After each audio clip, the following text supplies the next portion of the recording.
Ela vai estar ali sempre. E agora vamos continuar esta aventura e vamos passar então ao próximo orador. Na nossa casa, o humor é utilizado todos os dias para garantirmos que a felicidade nunca nos abandona. E somos testemunhas dos milagres que isto pode fazer para melhorar a vida de cada um. É impossível para nós olharmos para o ano de 2067 sem humor e também sem amor. E para isso, contamos com uma das melhores aventureiras nesta área. Mudar o mundo a rir pode ser provavelmente a melhor forma de o fazer. E a próxima oradora põe boa disposição em tudo o que faz e está por trás, à frente e ao lado de muitos conteúdos que conhecemos e que nos fazem rir até doer a barriga. Ela não tem medo de se lançar em importantes temáticas e vários assuntos e principalmente se rir de si mesma. E além disto tudo, traz consigo um dos habitantes do ano 2067. Chamamos ao palco do futuro... Mas não. Luz abaixo.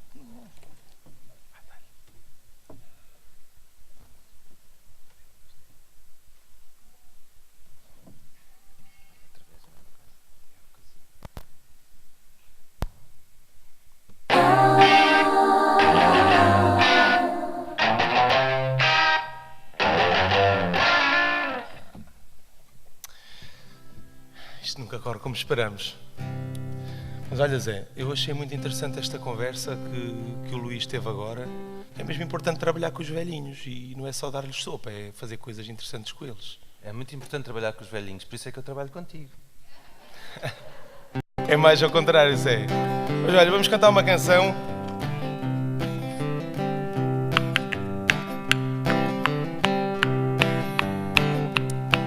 Eu queria muito dizer mesmo uma piada.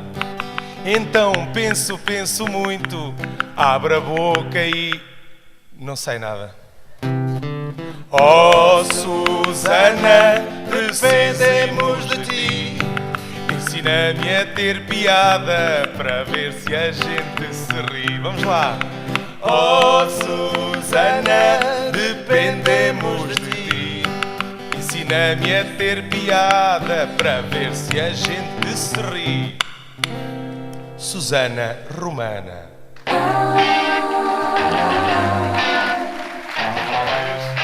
Bom dia!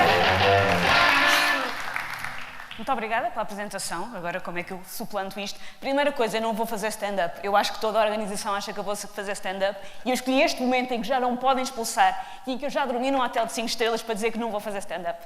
Vou falar um bocadinho sobre o humor e como é que o humor se pode relacionar com estas coisas todas. Antes de mais, isto não é, pela primeira vez da minha vida, pão solei com Nutella, é uma criança. Esta criança influencia um bocadinho aquilo que eu tenho aqui para vos dizer hoje. Por um lado, mais óbvio, que é obviamente que ver o futuro deixando cá a prole é diferente. E depois tem o lado menos óbvio, que é ninguém me avisou que uma gravidez tinha tanto xixi. Eu olho com muita inveja para os utentes do centro-dia que estão com uma fralda para incontinentes, porque eu tenho muito xixi em mim sempre, incluindo agora. Por isso, se eu mexer muito, não leve a mal.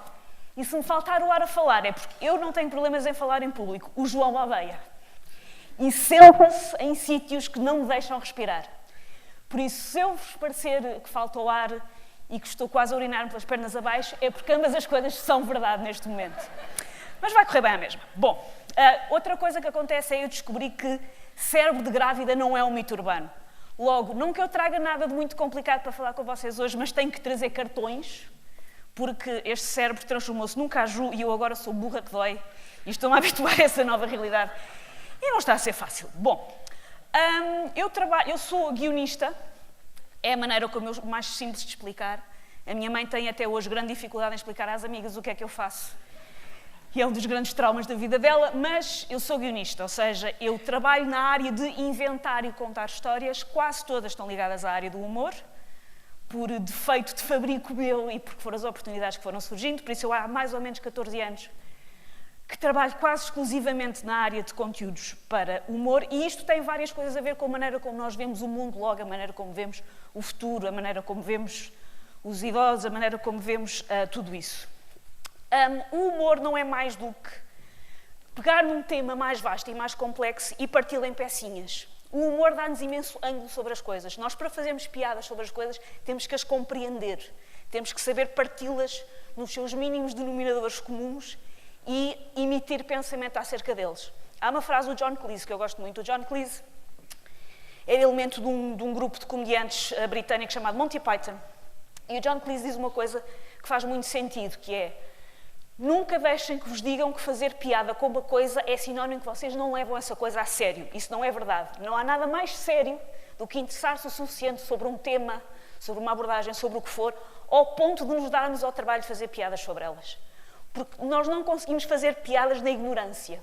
Nós temos que nos empenharmos no tema e na complexidade do tema para conseguirmos fazer piadas acerca delas. E isso é que nos dá um ângulo na vida. Por isso é que há pessoas que, mesmo quando não são humoristas no sentido clássico do termo, normalmente as pessoas que têm muita tendência para fazer piadas sobre aquilo que lhes acontece na vida, têm uma tendência para relativizar aquilo que lhe acontece na vida muito maior. Porque nós temos a noção de que conseguimos analisar e desmontar aquilo que nos acontece. Provavelmente vocês já repararam que uma mesma pessoa a contar uma história é uma seca e outra pessoa a contar rigorosamente a mesma história tem imensa graça. As histórias às vezes não são diferentes, é só uma questão de que abordagem é que nós queremos ter perante elas e a maneira como nós olhamos para elas. E lá está.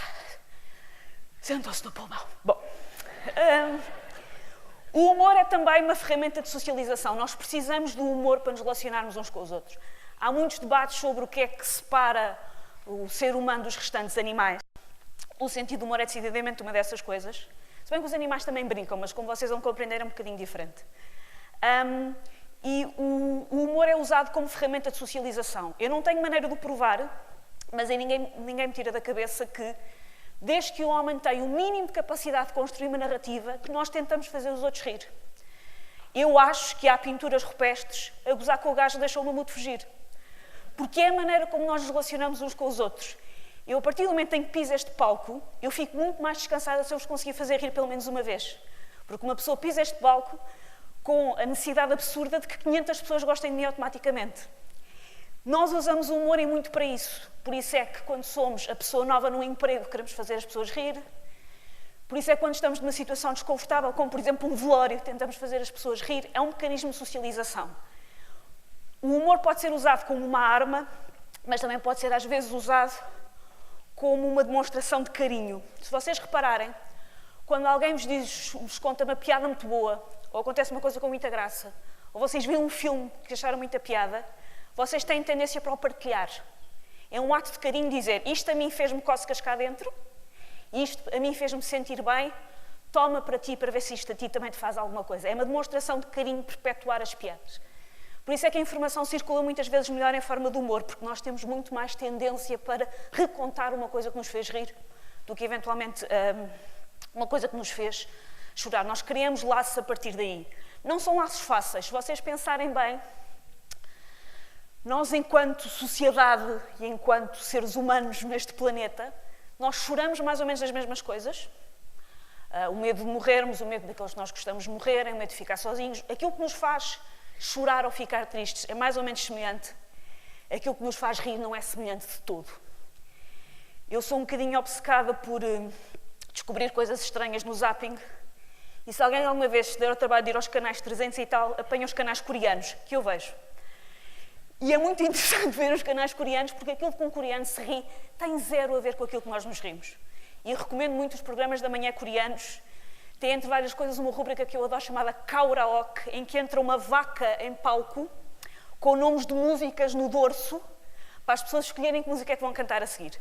Os coreanos são doidos. Mas isto só para vos dizer que nós choramos das mesmas coisas, mas decididamente nós não nos rimos das mesmas coisas. Por isso, nós encontrarmos alguém que se ri do mesmo que nós, é uma maneira que nós temos de criar uma ligação com essa pessoa. Provavelmente já vos aconteceu ver uma pessoa que até é um bocadinho diferente de vocês, mas tem um sentido de humor parecido. É a pessoa com quem vocês sabem num jantar que podem trocar olhares, porque aquela pessoa vê o mundo da mesma maneira que vocês. Aquela pessoa percebeu porque é que aquilo teve graça. E é uma maneira que nós temos de nos relacionar. Este é o lado do afeto no humor. O outro tem a ver com um mecanismo de superioridade. Há vários autores, de filósofos ou psicólogos, que estudaram imenso sobre o humor. Eu não os vou dar seca com eles. Se alguém depois tiver interesse e me queira perguntar recomendações de livros super deprimentes e maçudos sobre o humor, eu li-os todos, por isso posso recomendar. Mas para já eu queria-vos só muito brevemente falar de uma psicóloga chamada Patricia Keith Spiegel, que era discípula do Freud.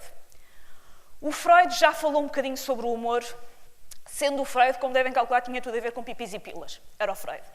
Mas a Patricia Keith Spiegel, que foi a sua discípula, já foi um bocadinho mais fundo na sua análise. E a Patricia Keith Spiegel dizia que um dos motivos pelos quais nós nos rimos e pelos quais nós produzimos humor é para nos sentirmos superiores. Muitas vezes é para nos sentirmos superiores a uma situação. Quando acontece alguma coisa de mal e nós fazemos piadas com isso, mais uma vez, não quer dizer que não estejamos a levar a sério. Quer dizer que nós precisamos da botija de oxigênio que é o momento em que nos sentimos superiores a essa coisa porque fazemos piadas sobre ela. Vários exemplos. Quando foi o 11 de setembro, na altura ainda não havia redes sociais, eu também já vou para a idosa. Quando foi o 11 de setembro, ainda a segunda torre não estava no chão e eu já estava a receber SMS com piadas. Toda a gente que estava a ver televisão naquele momento tinha noção do horror daquilo que estava a acontecer. Mas quando nós fizemos uma piada com uma coisa, estamos a relativizá-la. E às vezes nós precisamos disso. Um dos meus melhores amigos, o pai dele morreu de ataque cardíaco instantaneamente. Tinha 50 e tal anos, não estava sequer doente. E teve um ataque cardíaco fulminante e morreu em instantes. E quando eu fui ter com ele ao velório, o meu amigo não era capaz de parar de dizer piadas. Mais uma vez, eu não tenho qualquer tipo de dúvida que era o pior dia da vida dele. Mas uma pessoa, quando está perante estas adversidades, às vezes precisa da botija de oxigênio que é relativizar e sentir-se superior àquilo naquele momento. Por isso é que eu acho que isto tem muito a ver com esta história de como é que nós encaramos a velhice. Porque, e agora lá está, vai dizer piadas, e agora vou falar de quê? De morte, que é aquilo que tem imensa graça.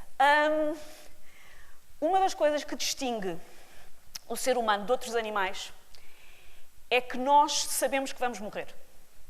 E sabemos que todas as pessoas que nós alguma vez gostámos na vida vão morrer. E nós precisamos lidar com isso. Nós precisamos de arranjar maneira de, mesmo assim, continuar a ter o nosso dia-a-dia saudável e são, sabendo aquilo que nos vai acontecer. Sabendo que, se tudo correr pelo melhor, nós vamos envelhecer, o nosso corpo vai perder algumas das características que nós gostamos e vamos acabar por morrer. Se nós não usarmos os mecanismos do humor para lidarmos com isto, é 1000 vezes pior. Isso é um dos motivos pelos quais eu tenho tanto respeito por aquilo que estes moços aqui do Centro Comunitário fazem. É porque é muito, muito, muito preciso essa botija de oxigênio de vamos relativizar. Vamos fazer o melhor do tempo que estamos aqui e vamos relativizar. E vamos aprender a abraçar o inevitável. Porque se vai acontecer, mais vale acontecer da melhor maneira possível e com as melhores regras possíveis. Há um livro sobre o humor do Ricardo Araújo Pereira, que saiu mais ou menos no Natal passado. Eu também tenho um livro sobre o humor, mas não vos vou vender o meu próprio livro, porque isso é fuleiro, mas posso vender o livro do Ricardo. E ele fala muito sobre isso, sobre a questão do riso perante a morte. Ele diz, inclusivamente, que nós fazermos piadas sobre a doença, a morte, a desgraça, é uma espécie de demonstração de um mal perder perante o sofrimento. Nós sabemos que ele acontece, nós sabemos que ele é inevitável, mas caramba, naquele momento estamos ali a gozar o prato. Naquele momento estamos num patamar de superioridade, a gozar o prato daquilo que está a acontecer, porque se é inevitável, vamos ao menos... Ai, miúdo, vai para baixo. Vamos ao menos fazer o melhor possível. Nesta história de relativizar aquilo que nos acontece na vida, eu acho que a velhice tem vários pontos em comum com a infância. Uma das coisas que é interessante nas crianças, e que eu acho que volta a ser interessante na idade mais sénior, vamos lhe chamar assim, é que são quem tem a capacidade de gritar o rei vai nu. As crianças pela sua ingenuidade e os velhos porque já viram tudo. Eu costumo dizer, e as pessoas às vezes acham que eu estou a gozar ou levam um bocadinho mal, eu costumo dizer que eu estou ansiosa por ser velha, porque eu vou ser uma velha insuportável. Eu vou dizer tudo como aos malucos, eu não vou pôr numa fila. Se há uma fila para comprar o passe, esta velha não vai para o fim da fila. A velha passa à frente. Há um lado de, eu já passei por tanto na vida, eu já vi tudo, eu já não me atormento com as coisas que me atormentava antes, na velhice, que eu acho que tem pontos em comum na infância, e que é muito interessante e da qual eu tenho muita inveja. eu já sinto com o passar dos anos que relativizo as coisas de outra maneira e estou um bocadinho ansiosa pela maneira como espero relativizá-las quando tiver 80. Há uma expressão brasileira que eu gosto muito e que para dizer vou ter que usar uma asneira. Está tudo pronto para ouvir uma asneira grande às 10 da manhã? Ponto bónus, vão aprender como é que se diz asneira em linguagem gestual. Neste momento toda a gente deixa de olhar para mim e vai olhar para ali. E a expressão brasileira que eu gosto muito chama-se ligar o foda-se. Obrigada. Querem que eu diga devagarinho?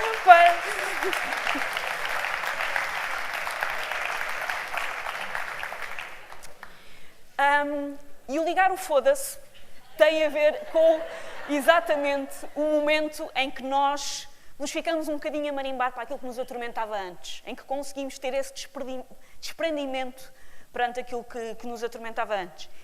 E é uma coisa em relação à idade que a mim me apetece muito. Eu tenho muita imagem mental dos velhos dos marretas. Pá, os velhos dos marretas estão a curtir, os outros estão no palco, cheios de dramas, isso vai correr bem, isso vai correr mal, e a angústia, e os velhos estão no camarote a gozar o prato. E isso é tudo o que eu quero da vida. Daqui a uns anos, estar no camarote a gozar o prato. E é uma coisa da velhice da qual eu tenho extrema infância. Extrema inveja, desculpa, não devia ter olhado para baixo. Duas pessoas que foram muito importantes ao longo da minha vida e que eu acho que são importantes para a maneira como eu vejo a velhice e como eu quero ver a minha velhice e o meu futuro e como eu gostava que fosse o futuro das outras pessoas. A primeira foi o meu avô materno, que chamava Joaquim Nicolau, o meu avô Jaquim. O meu avô Jaquim, eu sou a mais nova de todos os primos, ainda uma diferença de quase 10 anos. E o meu avô Jaquim adorava contar-me tangas. Eu era ingênua, era a menina da família, e o meu avô adorava contar-me tangas. O meu avô era um de 9 irmãos, de uma família pobre, de uma aldeia chamada Ceiça, que é ao lado de Orém. E o meu avô não teve uma infância fácil, a mãe dele morreu quando ele era pequeno e o pai voltou a casar. Por isso o meu avô tinha essa figura que era a madrasta. Era de tal maneira que eu, ainda a memória, se eu pensar na madrasta do meu avô, a memória visual que eu tenho desde a infância é a madrasta da Branca de Neve, que era quão má era a madrasta do meu avô. Mas eu demorei muitos anos a perceber isso. Porque ele, quando falava da sua infância horrível e paupérrima, em que ele teve que parar de estudar logo e ir ajudar a família, o meu avô dizia-me que a infância dele tinha sido terrível porque a única coisa que havia para comer eram sandes de ananás. E que comer demasiado ananás fazia aftas. Por isso que o meu avô sofria imenso em pequenino com aftas, porque a única coisa que lhe davam para comer eram sandes de ananás. E eu durante anos achei, coitado do meu avô. Longe de saber que em Ceiça, nos anos 30, não havia uma porcaria de um ananás, como é óbvio.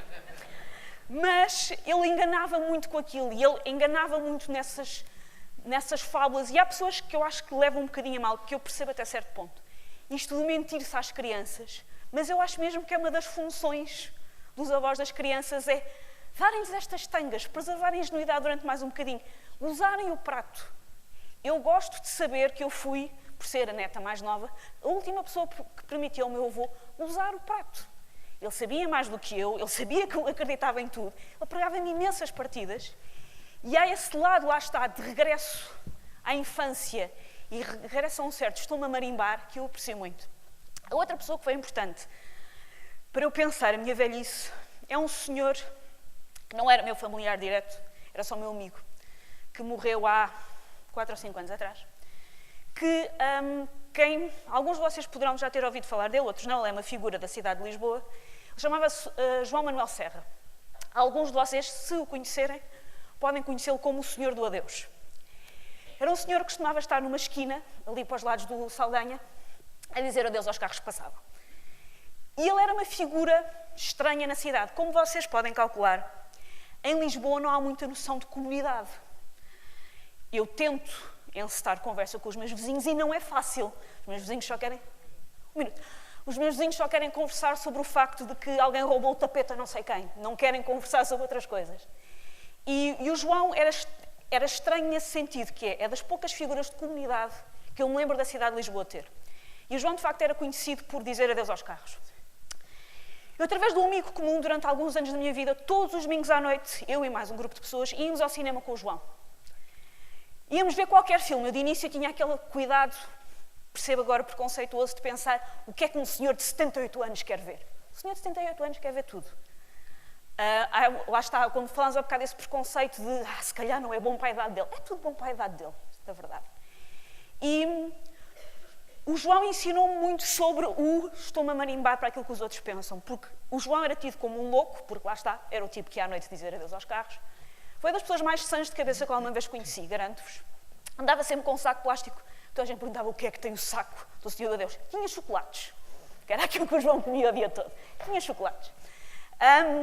E eu tenho um pequeno vídeo, para quem não conhece o João, que explica aquilo que nós chamamos a nossa tertúlia de cinema.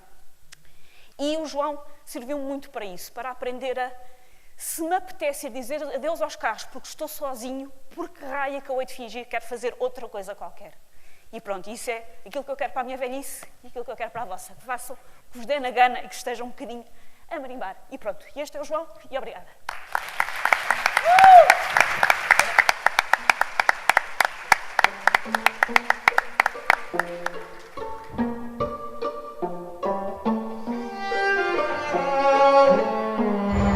Eu sinto-me muito lisonjeado e acho que isto só pode ser um milagre e fico muito grato a todas as pessoas que estão simpáticas para mim, mas não me sinto nada vedeta, nada.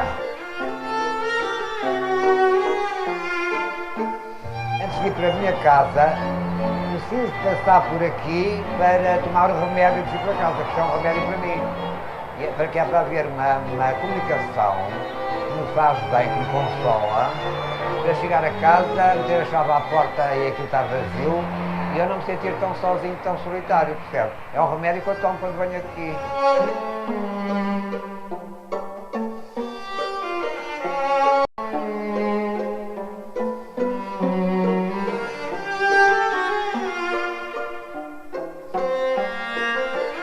Não me sinto nada como vedeta. Não me sinto como vedeta porque acho que não sou nenhuma vedeta. Sou uma pessoa normalíssima, vulgaríssima, que me lembrei-me que nem sei como, foi um milagre de começar a acenar aos carros, porque também as pessoas na rua começaram a dar-me as boas noites e a cumprimentar-me. Pois, Deus, só Deus é que sabe, não sei, não lhe sei responder.